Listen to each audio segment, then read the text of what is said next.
So Raj Tarun తో ఏ విధమైనటువంటి contact లేదు, ఎటువంటి సంబంధం ఎప్పుడో లేదు. ఎప్పుడో అంతే. రాజ్ తరుణ్ తో మ్మ్. రిలేషను లేదు, రాజ్ తరుణ్ తో పెళ్లి లేదు. రాజ్ తరుణ్ ఇప్పుడు ఉంటున్న విల్లా ఆయన దయా దాక్షిణాల మీద ఉంటుంది తప్ప ఆ విల్లా మీద కూడా ఆమెకి ఎటువంటి హక్కు లేదు. ఇన్ కేసు ఉంది అన్నప్పుడు ఈ పేపర్ ఉండదు. కానీ తన స్టేట్మెంట్ ఆల్రెడీ మేము చేసుకున్నాం, కాకపోతే దానికి ప్రూఫ్ లేదని సార్ అది స్టేట్మెంట్ అనరు, అది నోటి మాట. This is statement. Correct. Judge ముందు ఇది కరెక్ట్, అవును, అది మీడియా ముందు, మీ ముందు, నా ముందు ఇచ్చింది చెల్లదు. రైట్ జడ్జి ముందు ఇచ్చింది ఖచ్చితంగా చెల్లుతుంది. ఎగ్జాక్ట్లీ. ఇది original statement. You can't alter this. ఇప్పుడు తను ఆ విల్లాను కోరుకుంటుందా? ఒకప్పుడు అది 1.5 crore, ఇప్పుడు 10 crore అయింది ప్రాపర్టీకి సంబంధించింది. తనకి అదే ఆన్సర్ చెప్తుంది కదా. ఇప్పుడు పాయింట్ ఏంటంటే అండి, ఆమెని అక్కడ నుంచి వెళ్ళగొట్టే అంత సీన్ ఎవరికి లేదు. ఈ విల్ల నాదే. ఇప్పుడు దానికి ఆమె చెప్పే ఆన్సర్లు ఏమి అంటే, నేను రాస్తారుని పెళ్లి చేసుకున్నా, రాస్తారు నా మొగుడు అంటది. మేము 11 సంవత్సరాలు మేము రిలేషన్ లో ఉన్నాము అంటది. ఇప్పుడు అవన్నీ కరెక్ట్ ఉన్నప్పుడు ఈమె లైఫ్ లో ఇంతమంది అబ్బాయిలు, ఇన్ని కేసులు ఎందుకు వస్తున్నాయి? అన్ని ఆమె పెట్టిందే. మళ్ళా ఆమె వేరే వాళ్ళు ఈమె మీద పెట్టలేదండి. రైట్. ఈమె నా భార్య, లావణ నా భార్య, నన్ను మోసం చేసిపోయిందని వేరే వాళ్ళు ఈమె మీద పెడితే అవును అది అలిగేషన్. అవునమ్మ నేను రాస్తానే పెళ్లి చేసుకున్నా, వాళ్ళు నా మీద ఇష్టంతో పెట్టారు, ప్రేమతో పెట్టారు అని. అది కాదు, మళ్ళా ఉల్టా ఈమె వేరే వాళ్ళ మీద పెడుతుంది. నేను మస్తాన్ సాయిని లవ్ చేశాను అంటది, మస్తాన్ సాయితో రిలేషన్షిప్ లో ఉన్నాను అంటది, మళ్ళీ రాస్తారుతో 11 years నేను ఉన్నాను, రాస్తారు నా మొగుడు అంటది. ఇప్పుడు లావణ్య రాస్తారుని పెళ్ళామా, మస్తాన్ సాయి పెళ్ళామా, లేదంటే ఎవరి పెళ్ళాము అంటే ఆమెని మనం అనొచ్చు కలియుగ ద్రౌపది అని అనొచ్చు. ఆమెకి ఇంకా ఆమె అకౌంట్ లో చాలా మంది ఉన్నారు. ఆమెది ఏంటి అంటే ఆమె ఎవరికి ఏమి కాదండి, ఆమె బ్లాక్ మెయిలర్. ఇప్పుడు ఆమెకు కావాల్సింది డబ్బులు. ఇప్పుడు రాస్తారుని మెతక కాబట్టి ఆ విల్లాన్ని కొట్టేయాలని చూస్తుంది. ఇంకోటి ఏమి, ఆమె ఖర్చులకి ఇప్పుడు డబ్బులు లేవు కాబట్టి జైల్లో ఉన్న మస్తాన్ సాయికి పోయి ఆమె కేసు పెట్టి ఇప్పుడు మళ్ళీ బ్లాక్ మెయిల్ చేస్తుంది ఎవరిని, మస్తాన్ సాయిని. 3 crores. మరి 3 crores ఇవ్వండి, లేదు అంటే నేను బయటకు రానియ్యను. ఇప్పుడు జైలు ఆమెదే అండి, పోలీస్ స్టేషన్ ఆమెదే, కోర్టు ఆమెదే. ఎందుకంటే ఆమె అనుకుంటదంట రాస్తారుని జైలుకి పంపిస్తుందంట జైలుకి. రాస్తారు మీద బెయిల్ క్యాన్సిల్ చేపిస్తుందంట. ఇప్పుడు నెక్స్ట్ పని అంతే, రాస్తారు మీద బెయిల్ క్యాన్సిల్ చేయండి జడ్జి చేసేస్తాడు. ఈమె చెప్తే ఇంకా జైలుకి పోతాడు, ఇంకా మస్తాన్ సాయి బయటకు రాడు. ఎందుకంటే ఇప్పుడు ఈ రాస్తారుని ఈమెకి విల్లా ఇవ్వాలా, మస్తాన్ సాయి ఆమెకు 3 కోట్లు ఇవ్వాలా. లేదు అంటే వాళ్ళ జీవితాన్ని బర్బాద్ చేస్తుంది. ఇప్పుడు వాళ్ళ లైఫ్లో ఫ్రెండ్గా మాట్లాడినతో రంక్ అంటగడుతుంది, అక్కగా మాట్లాడిన వాళ్ళతో రంక్ అంటగడుతుంది, చెల్లెలుగా మాట్లాడిన వాళ్ళతో రంక్ అంటగడుతుంది. అంటే ఏంటండి ఇది? అంటే ఆమె ఏం చెప్తే అది కరెక్ట్ అని జనాలు ఎందుకు నమ్ముతున్నారు? ఇన్ని ప్రూఫ్లు మేము సాక్ష్యాలు మీడియా ముందర పెట్టినా కూడా లావణ్యకి రాస్తారును 7 సంవత్సరాల రిలేషన్ ఉంది కదండి అని క్వశ్చన్లు అడుగుతున్నారు.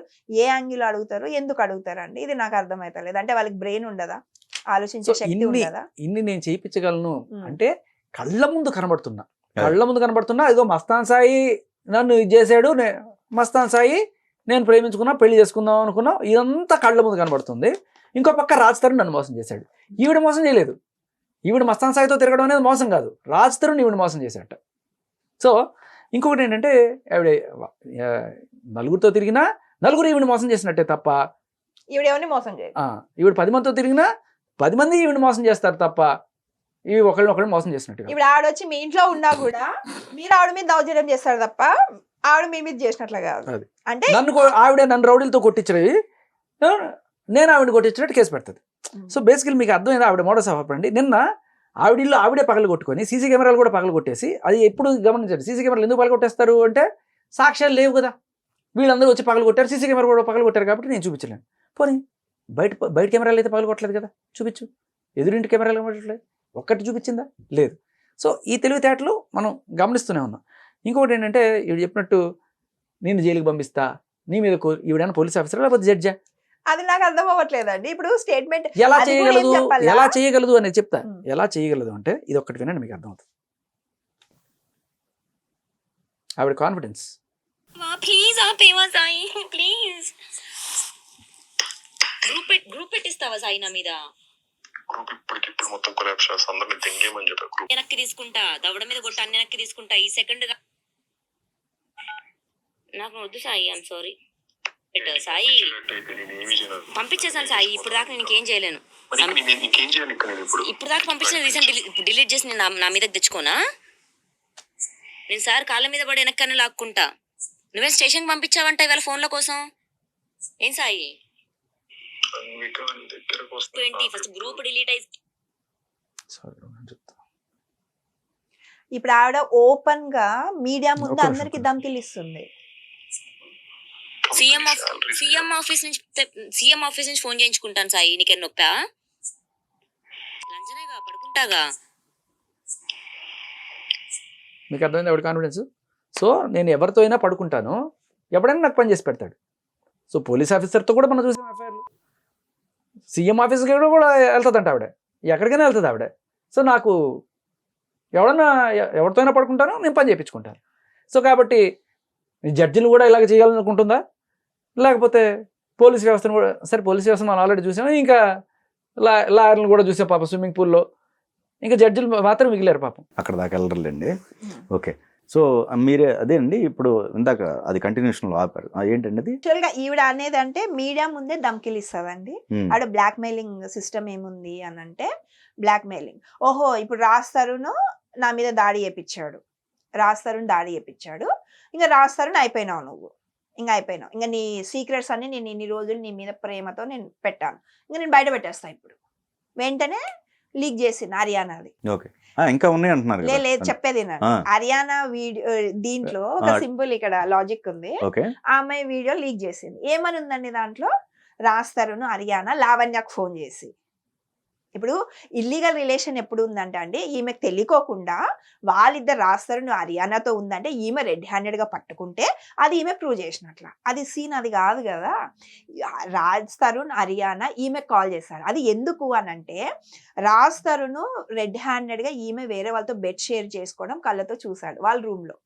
చూసినప్పుడు ఆ అబ్బాయికి ఇంకా సాఫ్ట్ కొద్దిగా ఇది ఎట్లా పోవాలా అనేది పోయేసి, సరే ఆమె ఏమని, ఆమె ఇప్పుడు ఈ రోజు కూడా స్టేట్మెంట్ ఇచ్చింది ఏమని, రాస్తారును నాకు చెప్తే నా దగ్గరకు వచ్చి మాట్లాడితే లావణ్య ఇది చెయ్యొద్దు అంటే నేను చెయ్యను, మానేస్తా అన్నట్లే ఆ అబ్బాయి ఆ అమ్మాయితో సరే వదిలించుకోవాలా అన్న సిచ్యువేషన్ లో హర్యానాతో హెల్ప్ అడిగి, హర్యానా ఫ్రెండ్ ఇప్పుడు నా ఇంట్లో ఏదో కష్టం ఉందండి, మా అమ్మతోనో మా నాన్నతోనో మా అక్క చెల్లెలతో అంటే నేను ఎవరో మీ ఫ్రెండ్ ఉంటే ఇట్లా చేయవే అట్లా చేయవే అని ఎవరైనా సలహాలు చెప్తారు కదా.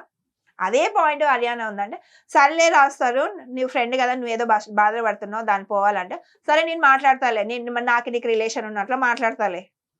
ఇప్పుడు క్యాజువల్ ఉంటుందండి, మాట్లాడతా. అవును లావణ్య నాకు రాస్తానికి రిలేషన్ ఉంది, నువ్వు వదిలేస్తావా రాస్తారుని? వదిలేస్తావా చెప్పు, వదిలేసి వెళ్ళిపో. ఎందుకంటే రాస్తారని ఒప్పుకుంటే నువ్వు వదిలేస్తాను అన్నావు కదా, ఇప్పుడు రాస్తారని ఒప్పుకుంటున్నాడు, నాకే హర్యానాకు ఉంది రిలేషన్, ఇప్పుడు నన్ను వదిలేసి వెళ్ళిపో, కావాలంటే నీకు కావాల్సిన డబ్బులు తీసుకొని పో. ఇప్పుడు మనం క్యాజువల్ వర్డ్. ఇప్పుడు ఎవరైనా అంటారు ఏమి భావం చేసుకోవే 10 కోట్లు 1 కోటి రూపాయలు ఇచ్చి మీ భావం చేసుకో పెళ్లి అని. అక్క ఇప్పుడు ఏడిపియడానికి కూడా మీ భావం పెళ్లి చేసుకో నాకు 10 కోట్లు ఇచ్చేయ అంటే అదొక క్యాజువల్ వర్డ్. అంటే ఆ సిచ్యువేషన్ ఆ అమ్మాయిని వదిలించుకోవడం కోసం ఆ అబ్బాయి సాఫ్ట్ వేలో. ఎందుకంటే ఇప్పుడు వీడియో కాదు అది, ఇప్పుడు లీక్ కాదు అది, ఎప్పుడుదో 3-4 years లీక్ అది. అప్పుడు సిచ్యువేషన్ కి ఆ అబ్బాయి బిఫోర్ ఈ అమ్మ డ్రగ్ కేసుకు ముందు జరిగిన సీన్ అది. ఆమె ఏదో సరదాగా ఆమెను వదిలించుకోవడం కోసం ఏదో ఫ్రెండ్స్ లో, ఇప్పుడు వాళ్ళు అంతా సెలబ్రిటీలు అండి, ఇట్లా కంపు రచ్చ కాకుండా ఏదో స్మూత్ గా హ్యాండిల్ చేస్తే పోతుంది. ఆ మంది కదా నువ్వు ఇప్పుడు ఆమె మాట మీద నిలబడతాయి కదా, ఆమె చెప్పిన వర్డ్స్ కి విలువ ఉండేది. ఇప్పుడు మీరు చెప్తారు నువ్వు ఇది ప్రూవ్ చేయబ్బా, నేను ఈ పని చేస్తాను నేను అంటే మీరు ఆ ప్రూవ్ చేసినప్పుడు నేను ఆ పని చెయ్యాలా. బట్ ఆమె చెయ్యదు, ఎందుకంటే ఆమె లావణ్య కదా, ఆ మామూలు మనిషి కాదు, ఆవిడ ఎక్స్ట్రా ఆర్డినరీ మనిషి కాబట్టి ఆవిడ చెప్తుంది చేస్తానని. బట్ నువ్వు ప్రూవ్ చేసినప్పుడు ఆమె పని చేయదు. దేనికి ప్రూఫ్లు ఉండవు, మీడియా ముందు ఆరోపణలు, పోలీసుల దగ్గర కేసులు. సో పోలీసుల దగ్గర కేసులు ఎలా పెట్టగలుగుతుంది? ఆడపిల్లకి ఆడు వాడడం, లేకపోతే కొన్నిసార్లు పోలీసులతో కూడా మనం విన్నాం కదా, సీఎం ఆఫీస్కి అయినా పోతే ఎవరితో అయినా పడుకుంటా నేను చేయించుకుంటా అని చెప్పి. సో జరుగుతున్నాయి, ఆవిడకి నడుస్తుంది, అలా కేసులు పెడుతోంది జనాల దగ్గర నుంచి. బట్ ఏ కేసు అయినా ప్రూవ్ అయిందా? మస్తాన్ సాయి మీద పెట్టింది ఆల్మోస్ట్ 2 ఏళ్ళు అవుతుంది, రాజ్ మీద పెట్టింది ఎఫ్ఐఆర్ అయింది, తర్వాత కనీసం ఛార్జ్ షీట్ కూడా కాల. మస్తాన్ సాయి కేసు అయినా రాజ్ కేసు అయినా. ఎందుకని? కేసులో దమ్ము లేదు కాబట్టి కదా, ఫాల్స్ కేసు. ఇంకోటి కోర్టులో ఉంది, కోర్టులో లేదు, ఎఫ్ఐఆర్ ఉంది. అది ఎఫ్ఐఆర్ అంటే కోర్టు కాదు, ఛార్జ్ షీట్ అయితే కోర్టులోకి వెళ్తుంది. ఛార్జ్ షీట్ ఎందుకు అవ్వట్లేదు? మేబీ కోర్టులోకి వస్తే ఏంట్రా ఇదని చెప్పి కోర్టులో వస్తారా? అలాంటి ఏం చేస్తారంటే ముందుగానే పోలీసులు వద్దురా బాబు ఇది కోర్టులో పెడితే. లీగల్ గా ఈమె ప్రెజర్ తో పోలీసు వాళ్ళు ఏమన్నా ఎఫ్ఐఆర్ చేసినా అండి, అక్కడ కోర్టులో ప్రతిదీ దానికి ఆన్సర్ చెప్పాలా. అసలు ఇది సరిపోయింది కదండి. చాలా ఇది అసలు చాలు. ఇది ఇది ఇన్నాళ్ళు almost- రకరకాలుగా బుకాయించి ఆ. ఇది రాయలేదు అంటే ఇది నాది జడ్జి ముందు కాదు. అంగీకరించడం అంటే అది ఇంకా వ్యాలిడ్, అది దేని మించింది లేదు. ఇప్పుడు ఇది తీర్పు లెక్క. ఇది తీర్పు లెక్క. అవును. రాస్తారుని కేసుని ఇది పెట్టేసుకొని ఆ అబ్బాయి బయటకు రావడం 2 నిమిషాలు ఈజీ అండి. ఇప్పుడు తను అంటుంది ఏంటి, అప్పుడు నా చేత బలవంతంగా రాపిచ్చారనా లేకపోతే ఈ స్టేట్మెంట్? అప్పట్లో ఆవిడ ఈ మాట అన్నప్పుడు సరే మనం ఎవరూ నమ్మలేదు, కానీ ఆవిడ ఈ ఎఫ్ఐఆర్ లో ఇట్లాగే రాస్తారు ఏదో ఒకటి చెప్పింది. అప్పుడు మనకి ఈ సాక్ష్యం లేదు. దేవుడు ఎలా ఉంటాడంటే సార్, ఆవిడ బయటకు వచ్చిన ప్రతిసారి ఏదో ఒక ఆయుధం అలా మనకు పడేస్తాడు. ఓకే. అలా ఇది లాస్ట్ టైం లేదు నా దగ్గర. అప్పుడు ఉంటే అప్పుడే తాడ తీసి ఉండేవాడిని నేను. ఓకే. నాకు రీసెంట్ గా దొరికింది ఇది. ఆవిడ ఆల్రెడీ చెప్పింది ఇట్లా ఒక దాంట్లో 164 స్టేట్మెంట్ లో నేను జడ్జి దేవ్ ముందు మొత్తం చెప్పేశాను అసలు అది కాదని చెప్పాను. మరి ఆవిడ 164 స్టేట్మెంట్ అనేది ఆ రోజు నాకు యాక్సెస్ కాల. వెతికే మొత్తం దొరికింది. సరే ఇప్పుడు ఆల్మోస్ట్ మనకి ఎన్ని పేజీలు అండి అది? 7-8 పేజీలు. 7-8 పేజీల్లో రాజు తరపున ప్రస్తావన లేదుగా. లేదు, ఆ? అదే కదా పాయింట్. Right, నాకు okay. పెళ్లి కాలేదు, Hmm. నాకు మస్తాన్ సాయితో రిలేషన్ ఉంది, ఉమ్. మస్తాన్ సాయి నమ్మించి మోసం చేశాడు, మస్తాన్ సాయితోనే నాకు రిలేషన్ ఉంది, అదే ఉంది తప్ప ఇప్పుడు సరే అండి, ఇప్పుడు నువ్వు ఆల్రెడీ పెళ్లి అయినాక ఉన్నా కావునబ్బా నాకు పాస్ట్ రిలేషన్ ఉంది, నేను కొన్ని రోజులు రిలేషన్షిప్ లో ఉన్నా. ఇప్పుడు మస్తాన్ సాయి చెప్పాడు కదా, నా వైఫ్ ఉంది, నా కొడుకున్నాడు, ఆయన కూడా మా ఇద్దరు పడడం లేదు, మేము డిస్టెన్స్ లో ఉన్నాం. ఇప్పుడు ఈ రాజసారితో ఆమెకి ఎటువంటి రిలేషన్ ఉన్నా ఇప్పుడు మీడియా ముందర కోడై కూస్తుంది కదా ఆవిడ, నేను రాజతరుణ్ పెళ్ళాన్ని, నేను రాజతరుణ్తో 11 సంవత్సరాలు ఉన్న ఆ విల్లాలో హక్కు నాకుంది అంటుంది కదా. మరి ఇక్కడ ఎందుకు లేవా పాయింట్స్? నాకు పాస్ట్ రిలేషన్ ఉండే, ఇప్పటికే నేను రాజతరుణ్తోనే ఉన్నా. ఇప్పుడు ఈ కేసు పెట్టినప్పుడు కూడా రాజతరుణ్తోనే ఉండింది కదా ఆవిడ. ఇప్పుడు అదే మస్తాన్ సాయికి రాజతరుణ్ ఎవరని అడిగితే ఏం చెప్పింది తెలుసా? నా బ్రదర్, నా బ్రదరు నేను ఒక ఇంట్లో ఉన్నాము. రాజతరుణ్ ముందే మస్తాన్ సాయితో పడుకుంది లావణ్య. ఎందుకంటే ఈ అబ్బాయి ఒక్కటే జాలి ఏం పడ్డాడంటే, ఆ అబ్బాయి చేసిన పెద్ద బ్లండర్ మిస్టేక్ ఏంటి అంటే, కొన్ని రోజులు రిలేషన్ లో అనుకున్న తర్వాత వాళ్ళిద్దరి మధ్యలో వద్దనుకున్నారు. ఈమె చేష్టలు, ఈమె అలవాట్లు అబ్బాయికి నచ్చలే. బట్ ఆ అబ్బాయికి ఒక్క విషయంలో ఒక కృతజ్ఞత ఏముండే అంటే, ఈమె కష్టంలో నా దగ్గర ఉంది. ఇప్పుడు నేను ఏదో సినిమాలు చేసి సక్సెస్ అవుతున్నా, ఇప్పుడు వదిలేస్తే నాకు పాపం వస్తుంది. ఇప్పుడు వాళ్ళు బ్రాహ్మణ్స్ కదండి, కొద్దిగా ఎమోషన్స్ సెంటిమెంట్స్ వాళ్ళకు ఉంటాయి. ఇప్పుడు ఈమెను వదిలేస్తే నాకేదో ఉంది, సరే ఇప్పుడు కష్టంలో ఉంది, ఆమె చావనీలే, ఒక రూమ్మేట్ గా, ఒక హెల్ప్ గా. ఇప్పుడు నేను కష్టంలో మీకు హెల్ప్ చేసినప్పుడు నేను ఒకవేళ ఒక స్టేజ్కి వచ్చినప్పుడు మిమ్మల్ని వదిలేస్తే ఎట్లా అంటారు? ఈవెన్ మనం ఫ్రెండ్షిప్ లో కూడా మనం అట్లా ఆలోచిస్తాం. అట్లా ఆ అబ్బాయి ఫ్రెండ్షిప్ లో అనుకొని ఆమెకి కలిసి షెల్టర్ ఇచ్చాడు. సరే అమ్మ నీ పని నువ్వు చేసుకో, నా పని నాకుంది అనేసి అంటే, అది ఈ అబ్బాయి మంచితనాన్ని ఆమె అడ్వాంటేజ్ తీసుకుంటూ పోతానే ఉంది, అబ్బాయి భరించుకుంటూ వస్తానే ఉన్నాడు. అది ఎక్కడి వరకు పోయింది అనేసరికి కొంత మేర వరకే మంచితనం, ఆ తర్వాత బెదిరింపులు, బ్లాక్ మెయిల్. దానివల్ల చచ్చినట్టు, అంటే ముందు ఆవిడ ప్రేమించింది, తర్వాత నేను ప్రేమించాల్సి వచ్చింది అనే టైప్ లో. తర్వాత blackmailing, clear cut blackmailing, పాత ఫోటోలు ఇవన్నీ తీసుకెళ్తా, మీడియా ముందుకు వెళ్తా, అన్నపూర్ణ స్టూడియోస్కి వెళ్తా, బాలయ్య బాబు దగ్గరికి వెళ్తా, ఎక్కడికైనా వెళ్తా, నీకు కెరీర్ లేకుండా చేస్తా అని బెదిరించిన సాక్ష్యం కూడా ఉంది మన దగ్గర. ఆమె ప్రతిసారి అండి ఈ అబ్బాయి కొద్దిగా డబ్బులు సంపాదడం స్టార్ట్ చేసినప్పటి నుంచి ఇంకా ఆ అబ్బాయిని బ్లాక్ మెయిల్ చేయడం స్టార్ట్ చేసింది, బెదిరింపు. ఎందుకంటే ఇప్పుడు ఆ అబ్బాయి స్టార్ కదా, మీ వీక్ పాయింట్ ఏముంది? ఇప్పుడు మీకు మీ ఫ్యామిలీ వీక్ పాయింట్ అయితే మీరు ఏమన్నా అన్నాక, నీ పెళ్ళానికి చెప్తా, మీ నాన్నకు చెప్తా, ఎట్లా అంటే అట్లా బెదిరించి ఆవిడ పబ్బం గడుపుకుంటూ వచ్చింది. సరే పోతే పోని. ఎప్పుడైతే ఆమె డ్రగ్ కేసులో ఎంటర్ అయ్యిందో, ఇంకా ఆ అబ్బాయి వద్దు, ఈ కంపెనీ నాకు వద్దు, ఈ కంపెనీ నుంచి నేను బయటపడాలనుకొని ఆ అబ్బాయి ఆ రోజు విల్లా వదిలేశాడండి. ఈ రోజు వరకు ఆ అబ్బాయి విల్లాకి వచ్చాడా అండి? రాలేదు. ఎందుకు? ఈమె ఉంది. సరే ఈమె ఏం చేసింది? ఈమె ప్యాటర్న్ కూడా మీరు అబ్జర్వ్ చేశారో లేదో, ఫస్ట్ కేసు లావణ్య ఎవరి పేరు మీద పెట్టిందండి? రాజతరుణ్ పేరు మీద పెట్టిందా? కాదు, మాల్వి మల్హోత్రా మీద పెట్టింది. అంటే మస్తాన్ కేసు అయిపోయినాక రాజతరుణ్ బెదిరించడానికి, ఈ అబ్బాయి విల్లా నుంచి బయటకు వెళ్ళిపోయాక ఆ అబ్బాయిని బెదిరిపడానికి, అంటే బెదిరించి మళ్ళీ రప్పించుకోవడానికి, ఇప్పుడు ఆమెకి ఇప్పుడు ఇవన్నీ కావాలి. బాంబే అప్పుడు